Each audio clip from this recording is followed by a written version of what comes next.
One, two, two, three. three. Yay! Okay, so welcome to episode 6 of How to Be Friends with Dave and Shawn. Hi, Shawn. Hi, Dave. How's the week treating you? Yeah, it's okay.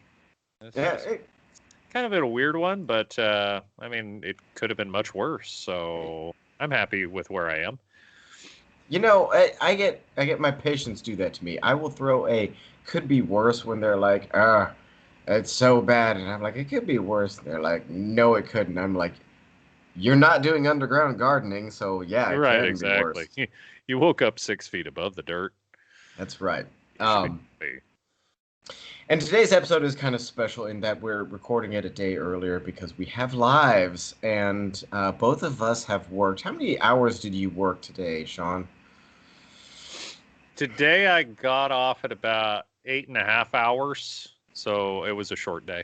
Oh, that's not bad. Yeah, I did like 11 hours, Yeah, just a little bit longer. But the point of it is that we do have awesome stuff, and it may come out a little loopy in the special episode 6. right, Um, because of the nature of the beast. So, right. first off, I actually really want to thank like the growing number of viewers that are showing up to this podcast. Yeah, it was only Yeah, like 50 in the last episode, but that's we're 5 episodes in, and 50 people at least took a look, and so I feel like we're past the point of people just being polite and looking. So thank you, anyone who's listening to this. This is a growing thing, and it's really awesome. yeah. And I also wanted to say every podcast we talk about like a sponsor and me whining and crying about the costs associated with this. I just wanted to make it clear I am being absolutely facetious. This is a hobby that Dave and I do, and we're both employed. This is for funsies. So if it if you got the impression I was begging for your money, no, I was just funning you. And if you weren't sure whether or not this was for funsies, I am drinking milk from a milk carton. Yes, nice. Ah. Okay, before we get too far, I do have to thank our actual sponsor. We did have an actual sponsor this last episode who shall be credited as Thrasher Healthcare Services. That's right, oncology and licensed massage therapy all in one house. Thrasher Healthcare Services will squeeze the cancer out of you. Is Um, is that a skating reference? What do we Thrasher? Okay, there was a special fan of the show, did contribute $15. Don't say who, you know who, don't say. And I promise to credit this person uh, in the in a humorous way. So Thrasher Healthcare Thrasher Services, healthcare if you services. got the cancer, will squeeze it out of all your tubes. God, I cannot imagine how painful that would be. Oh, this is like passing a kidney stone. Jesus. All right. Yeah, that would be we. Okay, so to be fair, this is a little bit of a tip for everyone. Okay, so let me get to the point real quick. We've got some awesome stuff to get into today. It might end up being a lot of news and a lot of little details about stuff. Um, you brought up Operation Tiger, Yeah, which I and never heard of. Ever, uh, ever heard of. right.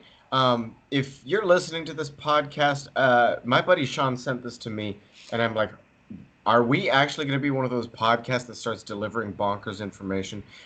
There's a bunch of news, and then of course we've got our stuff. We might toss in something fun, controversial as we normally do, but stick with us at least for Operation Tiger, because that stuff is that really blew my mind. But um, just a couple of quick bits of news here before we get into that. First off, okay, you sent me this bit of news over Christmas.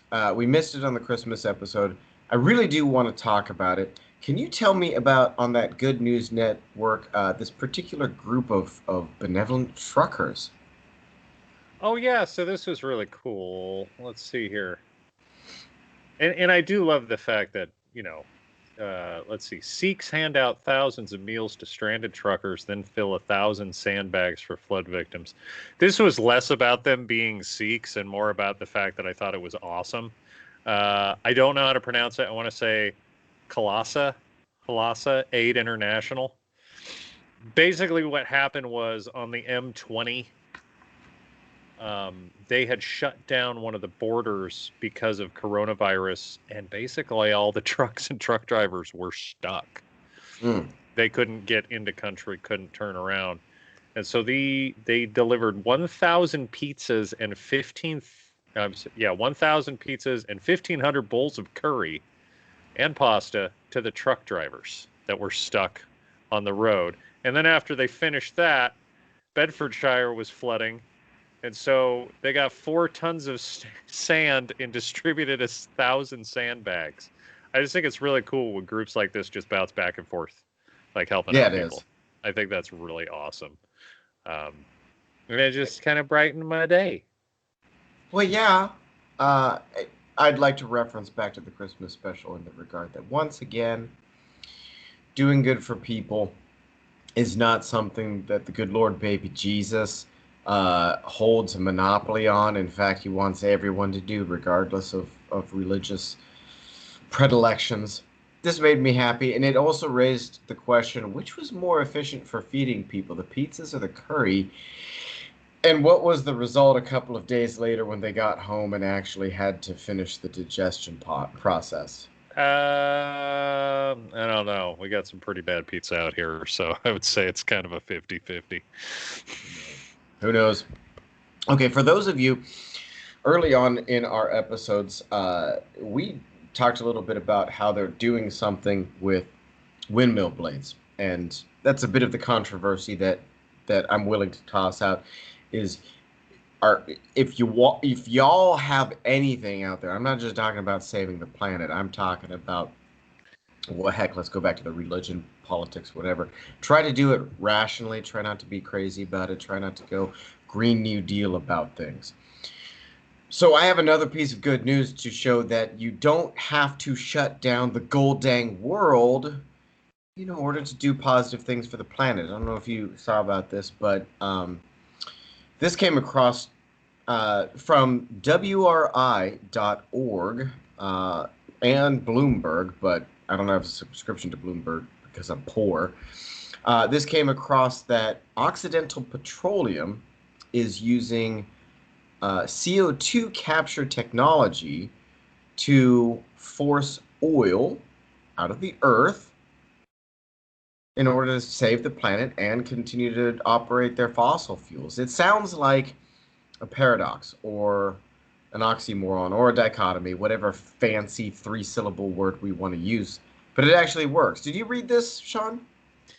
Yeah, so basically, it's from what I could tell, it's like a diving rebreather on steroids. Yeah. So instead of pumping things into the ground to offset pressure and everything like that to get oil out, what they're doing is they're scrubbing CO2 out of the air, pressurizing it, and then using that to get oil out of the ground. Mm-hmm. Which, So yeah, this is universally loved by everyone who sits down and does the math because it's legit. It is a net positive on the world. And just like you're talking about, by putting something in the earth, taking out of the earth creates the balance. The other thing that this does that actually makes me exciting is we do have, I hope someone hears this, gets offended, and emails me about this because this is worth talking about. We do have powerful, clean technology that people don't want to touch, like fracking and nuclear, just because of reputation. They're just scared by them. This actually uses the same principles as fracking does, but it it indicates how fracking is harmless. well, yeah. I mean, you got to keep in mind, I'm not big on anything that usually involves like a massive change to the environment. So I'm not hot on fracking to begin with. Nah. But at the same time, I'm also not hot on sucking stuff out of the background and causing an instability. Unfortunately, that's where we are as the human race. We kind of have to do that in order to continue. But yeah, I mean, it's a great idea because you're scrubbing it out of the air. Long-term effects? We'll see, honestly, with everything. I mean, I can't think of 8 of every 10 barrels of oil will displace oil that's been produced. The other 2 barrels would not have been produced otherwise, reducing net emissions.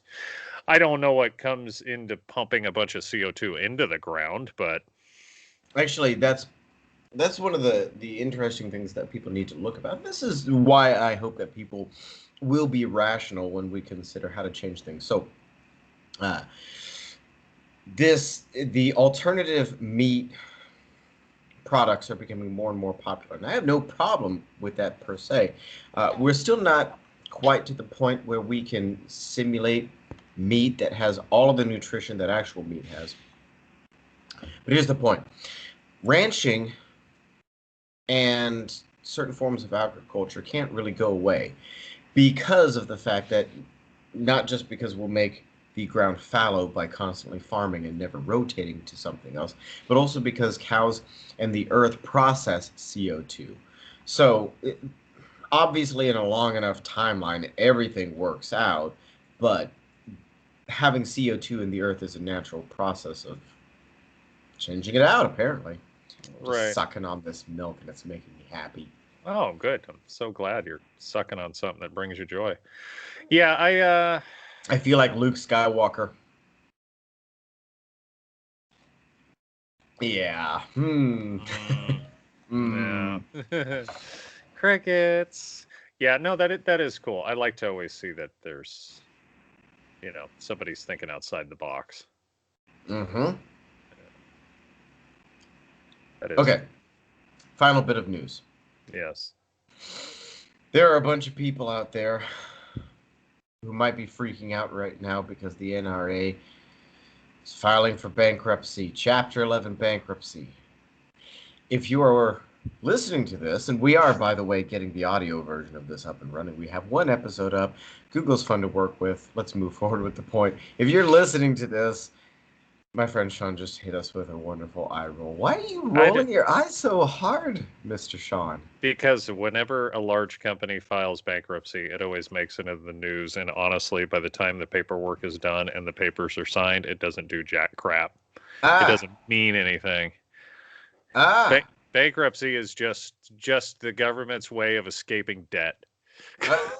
Okay, now hang on, because there are actually, let's lump it together. There are 2, not 1, but 2 gun entities going bankrupt, and it's 2 completely different forms of bankruptcy. And I've requested people talk a little bit about money, but this is an illustration of how things go crazy. So the NRA, you have the let's move stuff around type of bankruptcy. And then you have the, oh my God, we just don't have any money anymore type of bankruptcy. Correct. Right. So yeah, I have the Hill reporting on the NRA's bankruptcy, and I have you can look it up anywhere in regards to the Remington bankruptcy. The Remington bankruptcy, isn't that old? Didn't they already? It's a little bit old. They've sold off most of those assets at this point. Thank you. Yes, exactly. So, in fact, I think Henry ended up buying part of it. Okay, so yes, for those of you who, like myself, liked Remington products, and I particularly, I liked their target ammunition. Very clean, very accurate, very reliable. Liked that. And they obviously had good products. The good news is they're not going away. So, Remington filed for Chapter 7 bankruptcy. That's the one that you're talking about where we can't pay our bills, we're going away. And the many parts of Remington have been auctioned off. You'll still see them. They'll just be owned by someone else, and that's absolutely. When you do something like that, what you're doing is you're selling off your assets. And in the case of Remington, which I thought was a subsidiary of a different holder. Maybe I'm wrong there. It was, and we're gonna get back to that. Was that Great Outdoors? No. We got to talk about this one, but I Okay. want to contrast the two, and then we'll get back to that. Right. So what Remington's going to do is everything that's associated with the Remington namesake, including the name. And keep in mind, it's not just a big building. There's different manufacturing facilities. They hold different patents. They hold different things like that. So basically what happens with the Chapter 7 is they liquidate assets, and they don't liquidate it as a whole. Nothing shuts down. But what ended up happening was all the other major manufacturers, not only gun manufacturers, but outdoor manufacturers, anything that ever had a Remington name on it, they all bid to buy parts of Remington. So one company got the ammunition manufacturing, one company got the patents on lever action rifles, one company got shotguns, one company got their horrific handguns, I'm sure. Never touched them. And so Remington will still exist as a name. However, it's not going to be wholly owned by Remington, and that's what you do with a Chapter 7. Right. Comparatively, the NRA simply filed for Chapter 11 bankruptcy, which is basically saying, yeah, we can't do these, we're not paying them. And I don't entirely blame them because, okay, you and I are both in agreement that the NRA is not necessarily the best organization in the universe. Yeah, pretty much. They feel like the AARP. They're going to bombard you with mail. They're going to raise a pile of money. They're going to waste a lot of that money, and maybe here and there they'll do a little bit of good. But the NRA is a nonprofit that pretends that it cares about the benefits and the welfare of the people while being an active arm of gun manufacturers to help fix and change government policy. The NRA wants you to think that they care about you. Right. When in reality, the arms manufacturers want the NRA because the NRA controls gun policy. The NRA doesn't care about you. The NRA doesn't care about your... They don't. They don't care about the American shooter. Yes. They make their money from arms manufacturing. And they might have back in the Charlton Heston days or something. But to the point... New York is terrible at fostering business, absolutely the worst. They were letting everyone and their mom just sue the heck out of the NRA because everything is getting a little bit sue crazy out there. And so they simply used the law for what it's worth. They gave New York the big middle finger. They filed Chapter 11 bankruptcy, and they're reorganizing in Texas. Kind of respect that because if you disagree with the NRA as a state, that's fine. Ask them to move. Don't sue them to the dirt to try to get them out, regardless of whether or not you agree with them. Just be like, get out. We don't want you. Right. Aside from the NRA standpoint, it's a common practice to file Chapter 11 because all you're doing, let's say you are being sued by a couple different entities for a lot of money. Even after you file Chapter 11, they're still going to come after you again. Yes. The difference is what you've done is you've reset the court proceedings completely. Yes. Now you have to file new suit. So what you do is, as a company, you just keep filing Chapter 11 every 5 to 6 years as these things get close to getting to court. And that's why people who try to sue large companies never get their money. Correct. Yeah. Now, if you're still awake out there after this exciting talk, I'm about to get Illuminati on you. Because are you feeling Illuminati? Okay, well, not so Illuminati, but corporate overlord kind of thing, because you're tying it back perfectly. Okay, so we have a tendency to be like, oh, Amazon, evil corporation, oh, they ruin lives, or Walmart, or okay. I'm not going to defend either of them. I'm not going to sit and pick on them. I'm actually, we got to get back to the Remington because you said, didn't someone else hold them? Okay. Yeah. Do you remember back when Chrysler and Mercedes were merged? Let's see. That's before it was was that pre-FCA? Yes. Yeah. That was actually two owners pre-FCA. Okay. Yes. Now, you might remember this being a good time because, for one, it was pre the Dodge Journey. And in addition, this was just as they re-released the 300. Like, they had some good stuff out there. Hey, where else are you going to go for a nice big sedan? Yeah, I mean, true. They ride nice. But Okay. yeah, because now it's FCA, and I believe Fiat is looking at merging now, which is going to make them like one of the biggest automotive holdings in the world. There's been a lot of that, and if our audience is genuinely interested in some of the corporate play arounds going on in the automotive world right now, you can definitely message us. I'm following a bunch of that stuff. But again, so Yeah, back to the point of the corporate overlords, you might remember just after Mercedes was like, "Hey, we don't want this dog anymore," and kicked Chrysler to the curb, that they went back to utter turds, right? There's a reason. They were picked up by a company called Cerberus, which is a holding company. They're, right, this is what they do. They pick up companies, they try to right. restructure. Okay, and guess who it was who bankrupted Remington? Cerberus? The exact yes. They It's were been. holding Remington when they went bankrupt. Thank you. Yeah. Yes. So that is a major problem for a lot of these companies, is that Mm. they end up being controlled by a corporate overlord like Cerberus that requires certain things and certain things to be done. Uh-huh. And the truth is that business might not be able to run that way. Mhm. Um, So when we all the moral of the story being, when you want to poo-poo on a corporation, just think about that for a second. How long did Remington exist there? 200 years, right? right. And then this group of investors comes along and picks them up, and they're like, "We can do this better." Right. Yeah, and that is a mistake. But so why did Remington do that in the first place? Were they losing money and had to pick up investors? Like, were they not doing it right in the first place? Was the market turning and they weren't keeping up? Because, truth be told, there's a lot of companies that just do not move with the times. Correct. And that's Sears. just the way it is. Yes. When was the last time you were in a Sears? And did you get the entire toilet paper roll of receipt coupons they gave you with every purchase?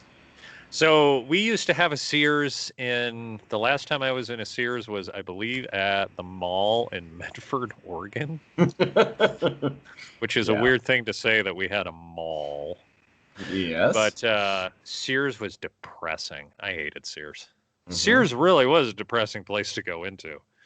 Yeah, it was picking a corpse. And now their garbage tools are in Lowe's. So, Well, yeah. Yeah. It's a shame and a half. Okay. Now, for those of you who have stuck through the news, waiting to find out about Operation Tiger, this blew my damn mind. Uh, Set the stage for us. Give us the rundown of this, Sean. yeah, so this is bonkers because this is I found this. I got to give credit where credit's due. I think cracked.com did a little short thing on it, and then I started looking into it because I had never heard it. Oh, yes. So, Um, that being said, okay, just to jump in, because you and I are big about our credibility, this was sourced originally from Wikipedia, and I don't know that either of us had time to dig through each and every source on it. Um, there so, are, if you look into Exercise Tiger, I mean, it's huge. This is well documented. good. Okay, great. This is not, and these deaths were documented. So basically, in April of 1944, we're getting ready to lay hate on Normandy, Hmm. and you have to practice laying hate. You don't just you don't naturally you're not naturally good at laying hate. You have to practice this. So there's this full So let me scale. jump in. I know frustration, but just for No, the you're fun fine. of it. Hugh Jackman prepared for the role of Wolverine by taking cold showers in the morning. Are you saying that the largest aquatic invasion of an entire dang continent requires more than cold showers? Yes, it does. Although Those are 30,000 Hugh default. Jackmans, yeah.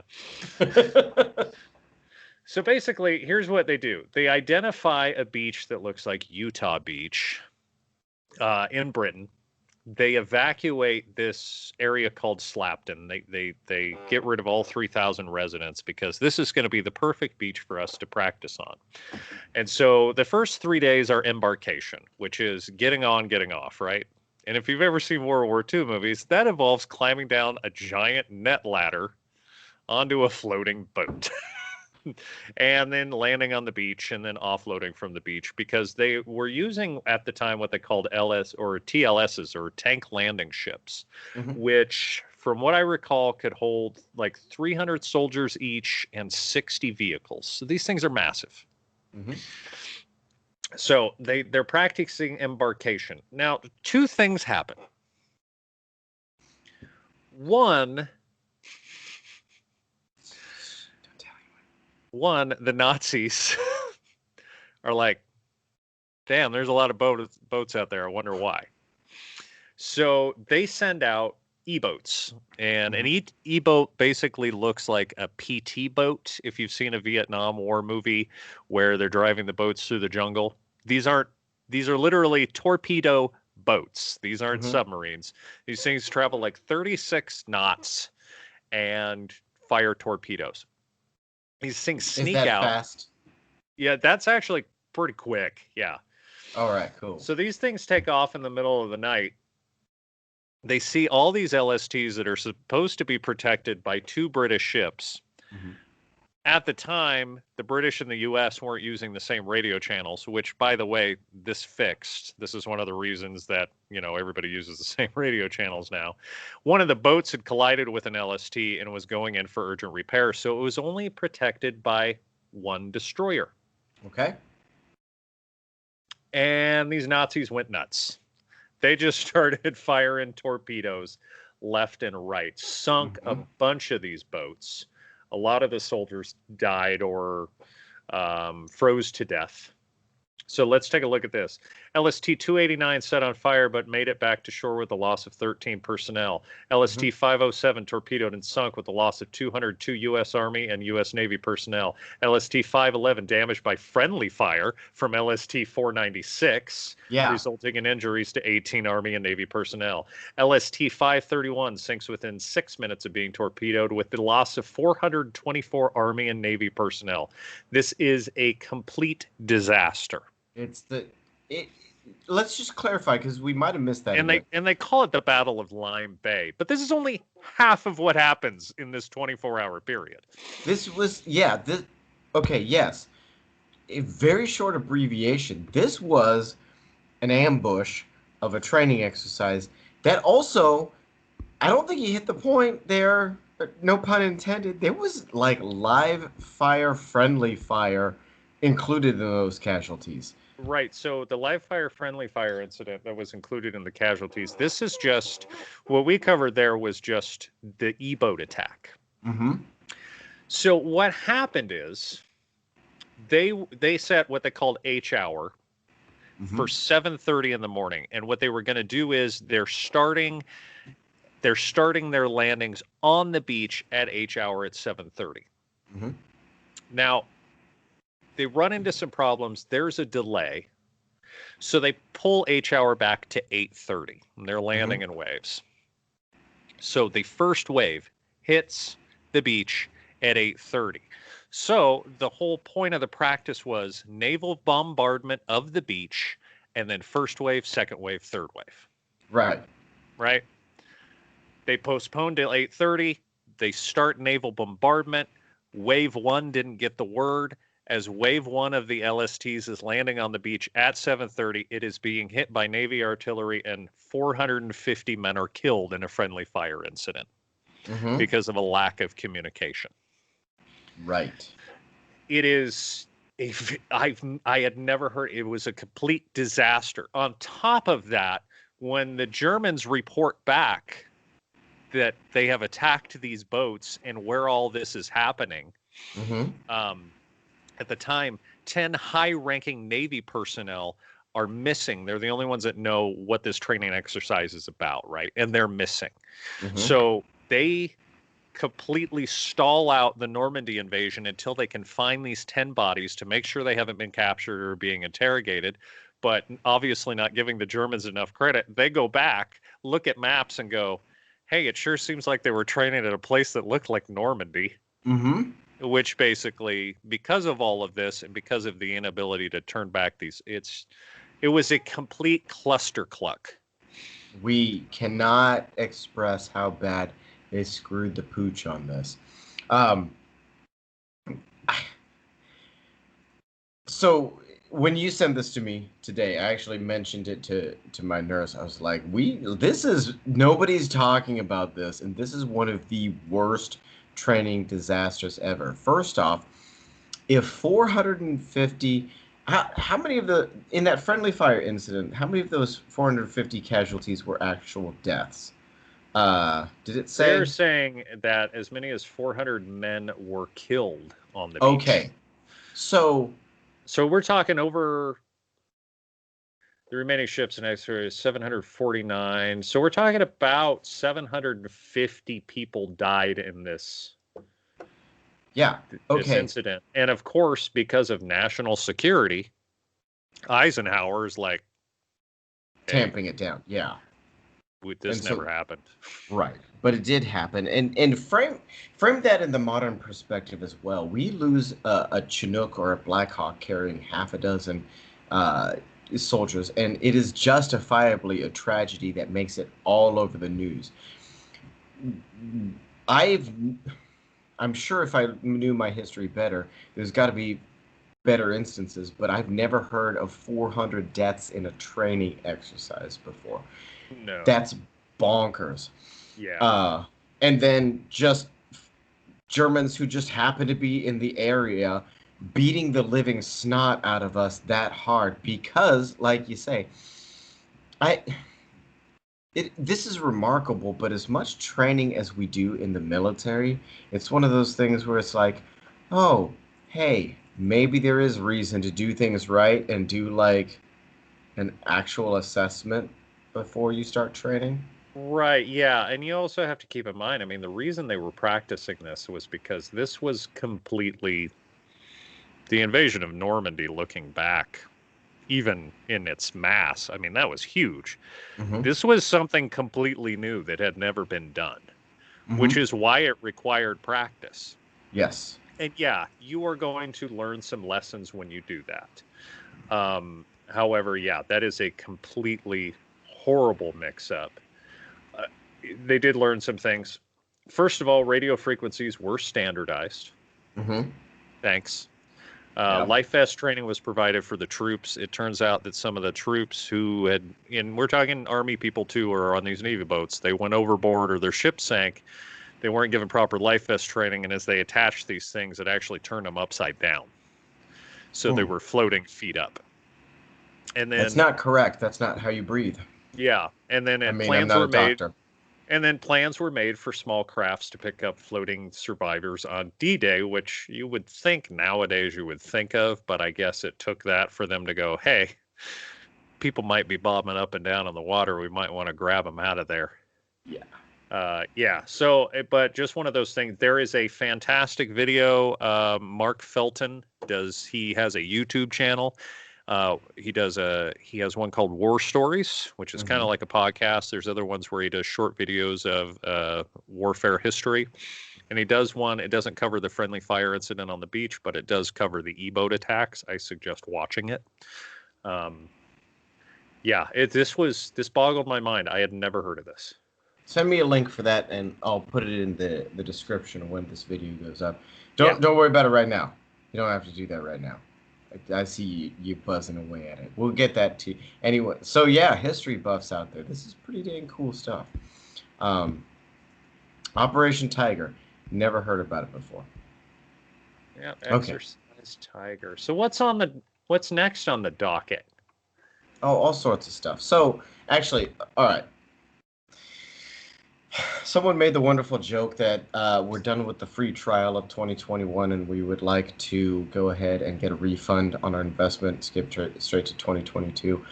Hey, that's cute. That's exactly what we were talking about. Okay, so the world is going to be what we make of it. I actually wanted to talk to you a little bit about faith. Do you have a Okay. minute for that? Can we Faith take a Hill? minute? Yes. Yeah. I always have time for Faith Hill. Yes. No. No, I'm not going. No. Faith. Okay. Just straight up. Okay. What do you think the difference between faith and religion is, Mr. Shawn? Well, faith is when you know it would be nice to touch a body because not every body has a body like you. I'm gonna duct tape you to your bed and douse you in gasoline. Faith is the belief in a higher power. Religion is the belief in a specific organization of higher power, basically. Okay. Yeah. Let's dive into this a little bit. I'm gonna correct you a little bit Socratically. Isn't this fun? I'm telling episode 6 is gonna be fire. Is is faith actually a belief in a higher power? um. Well, okay. So when you put so no, Right. no, That's what because I'm getting at. you can have faith that your government stimulus check is gonna hit tonight. It's Right. not a religious or higher power thing. It's just something you truly believe in with your deepest heart of hearts. Okay, right. And I'm going to divide. Okay. And here's where we're gonna. This is a little fun.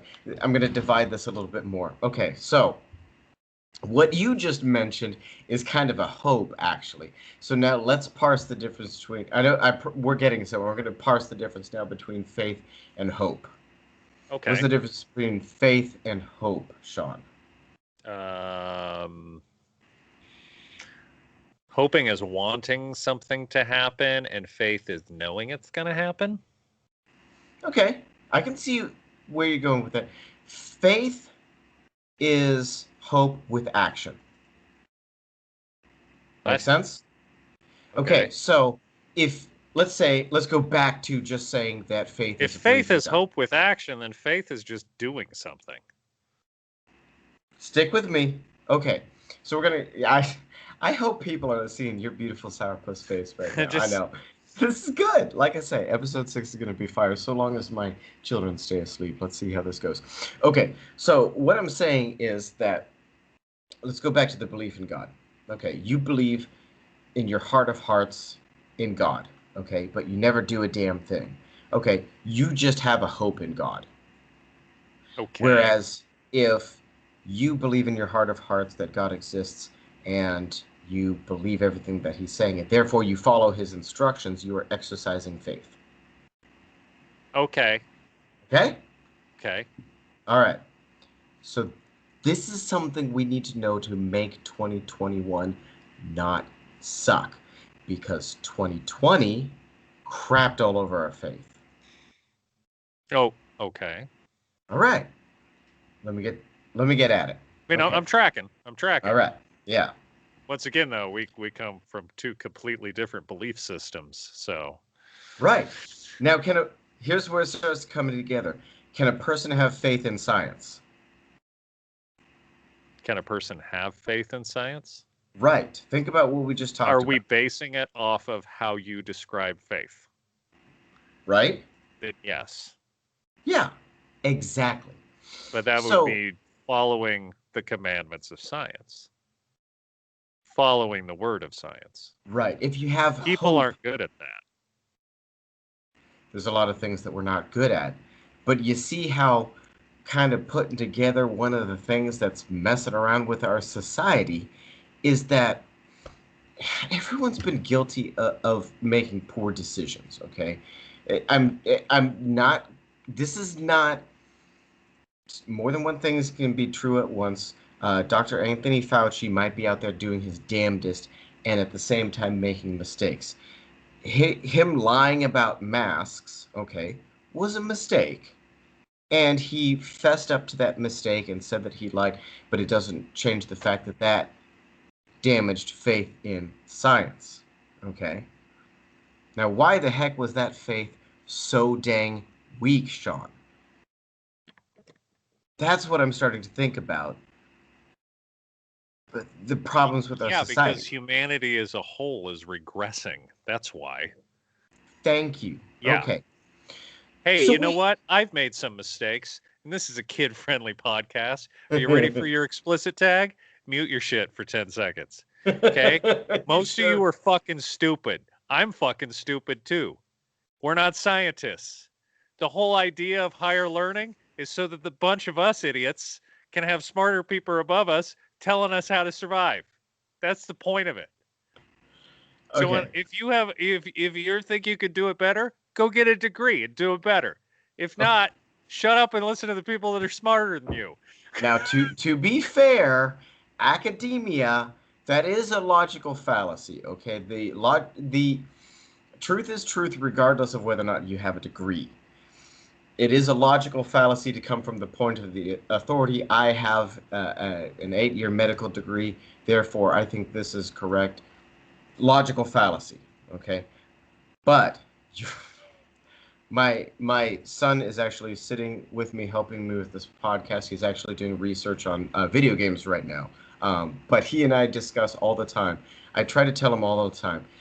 The kid sitting next to him in class before coronavirus, who would pick his nose in math class and eat it, is going to grow up to be basically the same person who will sit at a red light, pick his boogers, and eat them. He just has more responsibility now as an adult. Right, exactly. And they're allowed to own guns. Listen. Yeah. So. Here's the deal. Yeah. Whether you believe it or not, we still live in a striated society. Yes. The whole idea of government is to put smarter people than us in charge, more experienced people than us in charge, to make the correct decisions. And act on our behalf. That's the ideal. That's the idea. I'm not saying it actually works out that way. The whole idea behind science is the betterment of humanity. I mean, some cases you can use it for the worsening of humanity. Germany. But the whole idea is that we have these people who become experts in their field, and at least what is known in that field. And we let them decide the best way to do things. That's why we have vaccines, because they didn't think that just letting your kid die was really a great idea. Now, they also have child leashes. And I've met some children in this world that I think should be let off the leash and allowed to run around in the parking lot. But that doesn't mean it's the better choice for humanity. You know, on that top, just real quick, and then I want to get back into this. No, I tried. I do not advocate the death of children. That was a joke. I tried the dual leash on my twins, not because they really needed it, but because wrangling two twins. Yeah, it got interesting. I tried to make it easy. What you end up with there is tangled lines. That's what you get. Yeah, so, you really do. And what you basically do is you have two celestial bodies with equal mass slowly rotating and driving into each other. Right. Okay. Now I want to boil back to faith for a little bit, because what you're hitting on is true. Okay, so yeah, in an ideal world, there's supposed to be good people in government acting responsibly. There's supposed to be good people in science acting responsibly. Yes. And which came first, the chicken or the egg? Either these guys saw that the faith that the world look has. On the egg's face, it wasn't the chicken. Oh, I see what you did. That would be a sexual joke. Okay, so either faith started to diminish first, or these people stopped respecting the magnanimity of people having faith in you. That, or we have hit a point where people don't want for anything anymore. It's very soft right now. Yes. You're right. So it's easy to have faith in a system of science when children are dying of smallpox. And it's easy to have faith in a system of science when, birth control is first coming out. And all these huge things that are changing society as we know it. Yeah, people probably aren't putting their faith in science anymore, considering what? It's a new heart medication, maybe something else for your anxiety. We haven't had major issues that we've had to tackle. Okay, thank you. Yes. Okay, because faith actually is a learning process too. Okay. One of the things I was thinking about, this came up when I was talking to one of my coworkers about some decisions their children were making, because we don't listen a whole lot to our parents or people with more experience than us, because there's two ways to learn in this life. Either Yes. A, someone tells you something, you take faith in it, which is taking action based on that information, and hopefully it pays off for you. Or B, you say, well, I know better than this. I'm going to live my life my way, and then you'll learn from the experience, provided that the world provides An appropriate educational experience. Yes. appropriate resistance Correct. rather Which than is why, thank you, when yes. you talk to old school cops who talk about knocking people around a little bit, Hmm. and it sounds harsh, the truth is it's the same reason that parents 2 or 3 generations ago smack their kid across the face when they use foul language. It wasn't because I want to be mean to my child. If you look at it, and I'm not saying I smack my kids and I don't advocate doing it, but when you Podcast of learn, How to Be Friends with Dave and Shawn condemn all child abuse. I condemn all child abuse. The truth is, I'd rather have my father smack me on the side of the head than have some stranger sucker punch me outside of a store, trying to teach me a social normative that's going to get my butt kicked in the future. If you're looking at the news as of late with, people doing stupid stuff like storming government buildings, I didn't hear about that. nobody believes in these lessons anymore. And it's only when the repercussions of those actions hit that people for some reason understand that's not something they should have done. Now, I could have told you, and I'm just using this as an example. I don't want Yeah, to talk about this any more than anybody. I could have told anybody there, hey, if you break the doors down to a government building, they're going to press charges against you. But I was just reading in the news a bunch of these people are begging Trump for a pardon because apparently they just figured out that's something that's illegal to do. right. And So yes. when you have a society that doesn't offer consequence as let's say a learning opportunity, when Hmm. you have a society that has solved a lot of its major medical issues and there's no consequence, anymore as far as that goes, people will start to lose their faith in those systems. Hmm. Now, how does God make sure that he renews your faith? Well, back in the day, he turned your city into salt, but he hasn't been doing that lately now, has he? And You're now, this is the God of the New listen, Testament. all I am saying is, if it rained frogs for just a little bit, maybe we could get people back on board on the check your actions But train. okay. Okay, so this is awesome, and this opens up a whole new can of worms that hopefully I'm going to be try to be super, super, super brief on, because we don't have a whole lot of time. But okay, yeah, the scriptures are replete with the punishment doled out by a vengeful God in the Old Testament, and not so much in the New Testament, He but wasn't vengeful. He was teaching us lessons. it's teaching us lessons. But stand by. The much greater lesson is there is there you've got your plagues, all right, but by and large, the quote unquote punishment that is doled out by God is actually like, okay, you're screwing up. I don't have your back anymore. You're on your own. You're going to get that life experience you and I were just talking about, right? It's the prodigal son principle. You leave your dad's protection, you go out there, it sucks for you, you learn to come back. Prodigal son principle, right? So that's part of the problem with society. Shawn, it's not as if there hasn't been a bunch of bonkers stuff happen, most of them caused by us, but I mean, friggin' the west coast of the United States burning to the ground on an annual basis, friggin' monsoons flooding everything. I'm not necessarily saying that those are modern day plagues. I'm not ascribing anything to God's punishment of us because we're sinning.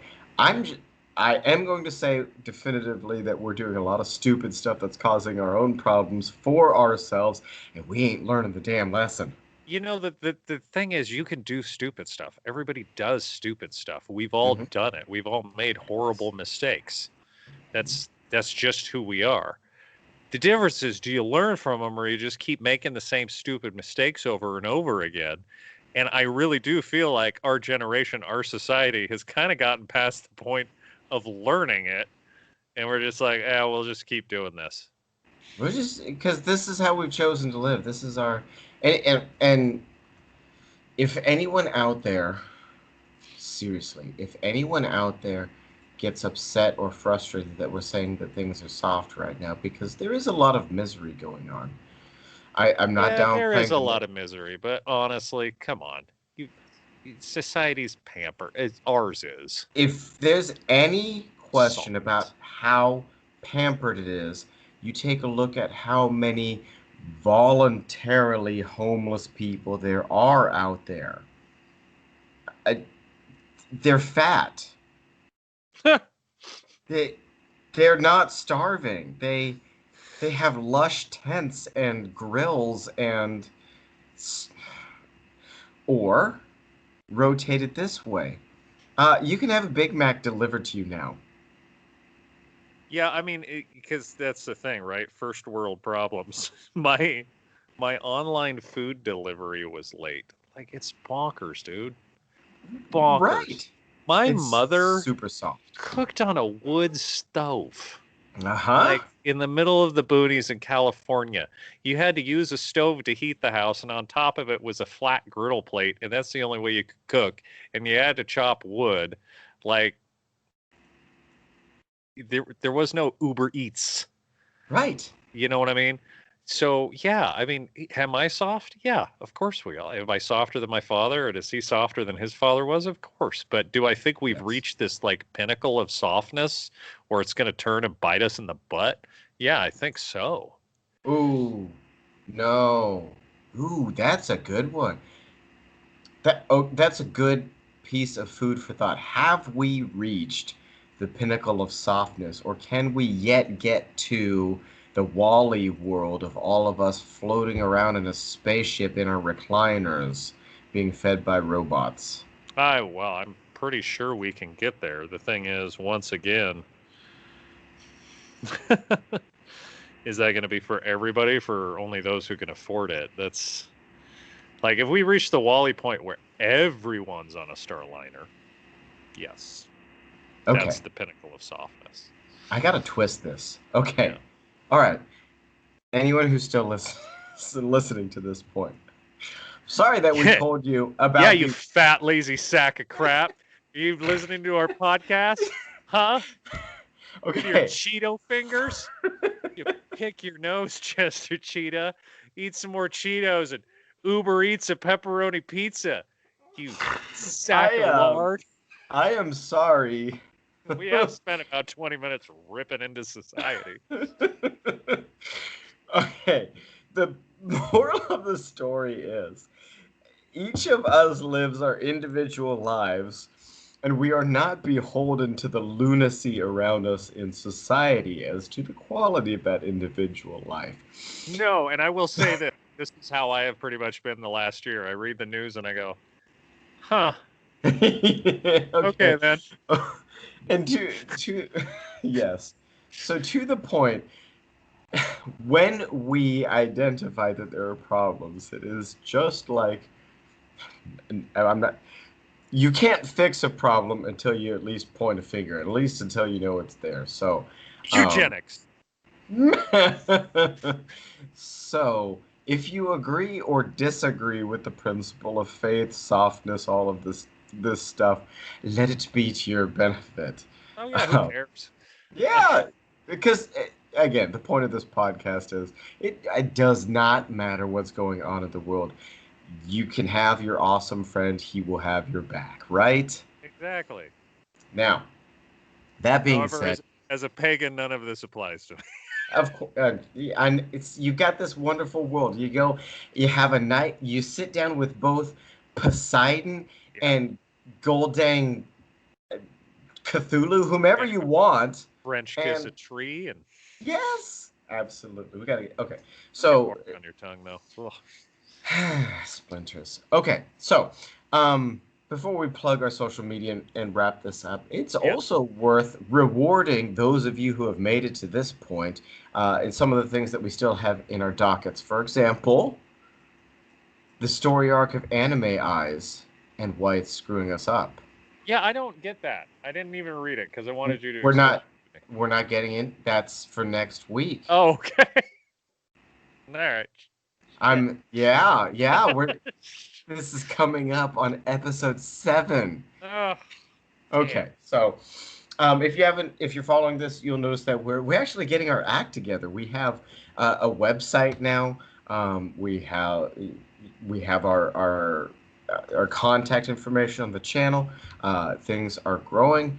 If you're participating in this webcast, this podcast, this is cool because we're thanks to Shawn's hard work and my inability to figure out how to edit these videos, things are moving forward. So, if you have suggestions, help, ideas, Shawn, your Twitter. How to be friends with Dave and Shawn, but all the first letters. So you have to do HTBFWDAS. That would be what in NATO protocol? Hotel, Tango, Bravo, Foxtrot, Whiskey, Delta, Alpha Sierra. And that's Nice. my Twitter. And guess what our website is? It's the same It's the thing. same thing. Right, with a .com instead of Yeah, the Twitter. exactly. Or you can And just then search HTBFWDAS in Google and it should pop right up. yeah, absolutely. You can email me, latterdayliger@gmail.com. Comments, I'll be getting into, of course. And I want to say again, sincerely, thank you to all of the people who are listening to this. Jump on board, tell your friends. This is like the first time in the podcast I'm saying this for any reason other than just like, oh, this is fun. Let's try this. No, some of you are really like participating, and that's really awesome. So if you like it, spread the love. Yeah, let people know because we're going to keep doing this regardless of how many people watch. But it'd be cool if, like, at some point we could monetize something and, you You know. greedy bastard. I just want to hear from people. Okay. Yeah, yeah. Well, I do actually want to hear from people. It'd be nice to get some, questions or comments. I'd love some outside input. Just ask us a question, any question. That said, we got to wrap this up. I got to Sean, pee. Yeah. yeah, go pee. Yeah. Yeah. Have yourself a good night, my good friend, Mr. Sean. Good night, Dave. Bye.